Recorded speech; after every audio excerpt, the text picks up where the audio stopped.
천정부지로 치솟고 있는 부동산 가격, 이번에는 좀 잡을 수 있는 걸까요? 정부가 잇따라 강력한 부동산 대출 규제, 또 증세 정책을 쏟아내면서 과연 집을 이때 사야 할지, 좀 더 기다려야 할지 혼란이 커지고 있습니다. 오늘 70 부동산 대책 이후 시장 반응을 살필 수 있는 자료가 나왔습니다. 7월 셋째 주 아파트 동향인데요. 참 좋은 경제연구소 이인철 소장님과 함께 살펴보도록 하겠습니다. 어서 오세요. 예, 조금 전에 우리가 사모펀드와 관련해서 뉴스를 전해드렸는데 예. 사모펀드 관련 내용은 잠시 뒤에 물어보고요. 7월 3주째 조사 가격부터 보겠습니다. 매매가와 전세가가 지금 어떻게 나오고 예. 있냐면요. 매매가는 상승폭이 0.15% 그리고 0.12%로 좀 축소됐군요. 예, 상승폭이 좀 축소된 수치를 보이고 있습니다. 네. 네, 서울과 수도권 0.03%포인트 줄었고요. 지방은 좀 비슷한 수준으로 나타난 것으로 알려져 있습니다. 네, 70대책 나온 뒤에 상승폭이 좀 줄었는데 어떻게 보십니까? 그렇습니다. 지금 사실은 70대책 이후에 70대책이 워낙 강했어요. 예. 다주택자들은 주택을 사는 순간 예. 보유할수록 그리고 양도하면 양도할수록 세금을 징벌적으로 물렸습니다. 네. 최고 2배에서 많게는 4배까지예요. 자, 그러면 이제 시중에 있던 다주택자들은 고민하게 됩니다. 예. 이 과연 정말 이게 법안이 통과를 할까? 그리고 현실화될까? 고민하게 돼요. 그리고 실질적인 세금 부과일은 내년 6월 1일이 보유한 날짜 기준이기 때문에 예. 그동안은 적극적인 매매, 팔려고 고민하거나 고민하고 있지 아직은 매도에 들어가지는 않았다. 예. 그리고는 시장에서도 정부가 지금 수요자 입장에서는 공급 대책을 내놨겠다고 했으니까 네. 그러면 좀 기다려볼까? 이런 심리 때문에 매매는 좀 7주 연속 상승이긴 하지만 상승폭은 좀 줄어들고 있고요. 다만 지금 매매 가격인데 더 불안한 건 전세 가격이에요. 전세 가격은 주간 기준 56주예요. 그럼 예. 1년 가까이 정말 신압으로 가격이 올랐다라는 예. 얘기거든요. 아마 이 부분은 지금 국회에서 계류 중인 임대차법 그리고 이제 재건축도 2년 이상 실거주하지 않으면 현금 청산됩니다. 네. 이런 것들이 맞물리다 보니까 오히려 물건이 지금 없어지고 있어요. 지금 비수기거든요. 예. 여름방학은 가을 이사철 이전에 이제 전세에는 또 한 번 더 뛸 가능성이 굉장히 높습니다. 네, 그렇군요. 전세가 예. 변동에 대해서는 조금 뒤에 좀 자세히 여쭤보도록 하겠습니다. 앞서 말씀하신 것처럼 상승폭이 좀 둔화하긴 했지만 어쨌든 오르고 있거든요. 역시 앞서 말씀하신 그 수도권 공급 방안이라든가 이런 게 검토되고 있는 게 주요 원인이라고 봐야 되겠습니까? 맞습니다. 예. 사실은 지금 보면 그 공급주택을 지금 계속해서 이달 말 내로 정부는 TF팀을 꾸려서 서울과 수도권 내 핵심 요지에 실수요자들이 원하는 곳에 물량을 내놓기 위해서 지금 여러 가지 대안을 내놓고 있는데 예. 그러다 보니까 그린벨트 해제도 얘기도 나왔고요. 행정수도 이전 문제도 불거졌는데 이런 것들이 실시간으로 전해지면서 투기적 자본들이 막 움직이는 거예요. 네. 그러다 보니까 지금 가장 큰 문제는 뭐냐? 이 문재인 대통령도 언급을 했지만 시중에 너무 많은 유동자금입니다. 3천조 원이고요. 여기다 지난 한 달 동안만 35조 원이 풀렸어요. 더. 네.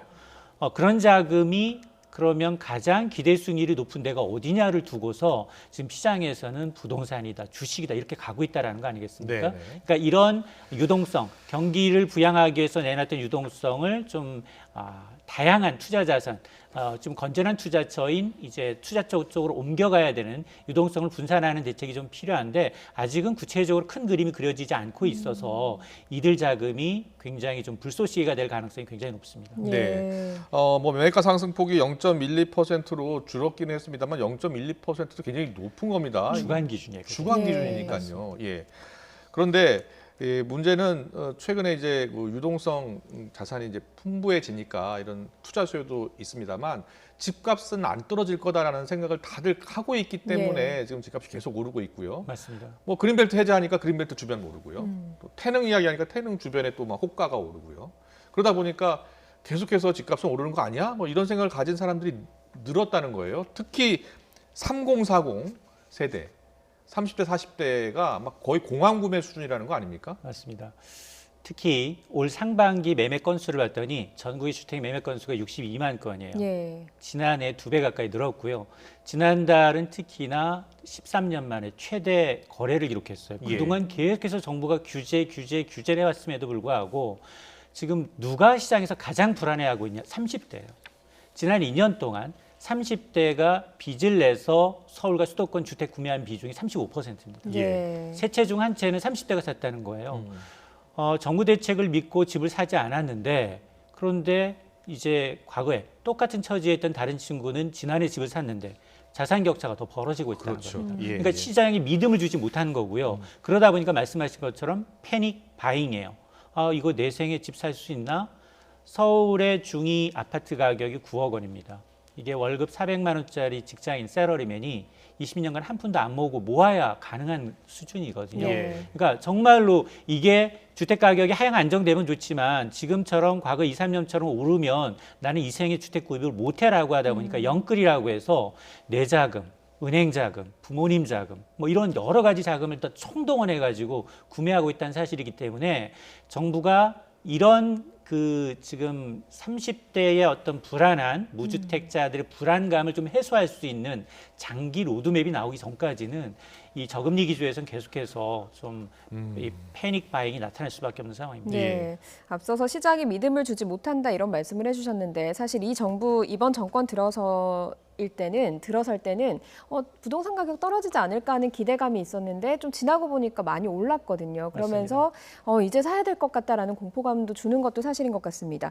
장기적인 로드맵을 마련을 해야 된다 그랬는데 그랜벨트 뭐 해제라든가 행정수도 이전 발언 이런 게 나오면 나올수록 주변 집값은 오르고 있거든요. 맞습니다. 어떻게 보십니까? 세종시도 집값이 좀 오른 것으로 나타났는데 행정수도 이전이 좀 수도권 부동산 집값을 잡는 데 도움이 되겠습니까? 맞습니다. 사실은 이 세종시의 경우에는 2017년 8.2 대책부터 투기 지역, 투기 과열지구 둘 다 해당이 됩니다. 서울과 똑같은 규제를 네. 받고 있어요. 예. 그럼에도 불구하고 상승률이 계속 높습니다. 뭐 올해 20%가 넘는다면서요. 맞습니다. 자, 그러고 여기에다가 또 행정수도 이전이라는 이제 얘기가 나오다 보니까 더 이제 들썩거리고 있는 상황인데 사실은 우리가 이제 행정수도 이전이 이제 부동산 문제만을 이유가 네. 아니라 수도권 과밀화 그리고 지역 균형 발전에서 간다면 누구라도 찬성할 거예요. 네. 국회나 청와대가 이전한다 그러면 대부분 찬성할 겁니다. 네, 근데- 지난주 가격지수 변동표 보실래요? 네. 세종시 같은 경우에는 0.97%니까 예, 서울의 예. 한 10배 이상 예. 올랐습니다. 네. 자, 그러다 보니까 이게 이 지역의 균형 발전 차원에서 간다는 건 굉장히 반길 일이지만 과연 이제 부동산 가격 때문에 행정수도를 이전하니 이 부분에 대해서는 본말이 전도된 게 아니냐. 우리 예를 들어서 미국이 굉장히 지역 균형, 주정부가 잘 돼 있잖아요. 예. 실리콘밸리 하면 샌프란시스코, 그리고 영화의 메이커, 헐리우드 하면 LA, 그리고 뉴욕 금융하면 뉴욕. 그렇죠. 행정수도는 워싱턴 DC예요. 예. 이렇게 딱 돼 있어서 자족기능을 갖고 있어야 되는데 우리는 단지 세종시에다가 중앙부처, 공공기금만 가 있어요. 네. 그리고는 주말에는 다시 서울에 와서 이제 생활을 하게 되면 현지 계신 분들은 제발 주말에 남아 있어야지 거기 지역이 활성화될 거 아니겠습니까? 그러려면 민간 기업이 같이 따라가 줘야 돼요.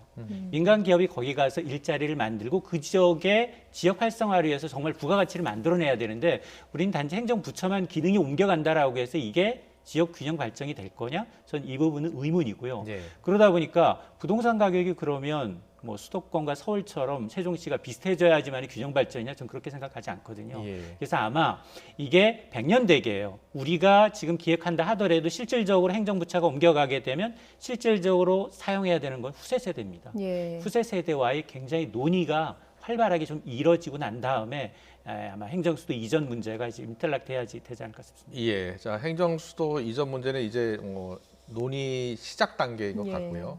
그런데 앞서 말씀하실 때 정부가 지금 이제 세제 강화 대책 내놨고 공급 대책 준비하고 있잖아요. 그래서 지금은 이제 관망 상태인 것 같다라고 해주셨는데 공급 대책이 나오면요, 자, 어떻습니까? 지금 집값이 계속 오르고 있는데 이 오름세가 좀 꺾일까요? 어떻게 보세요?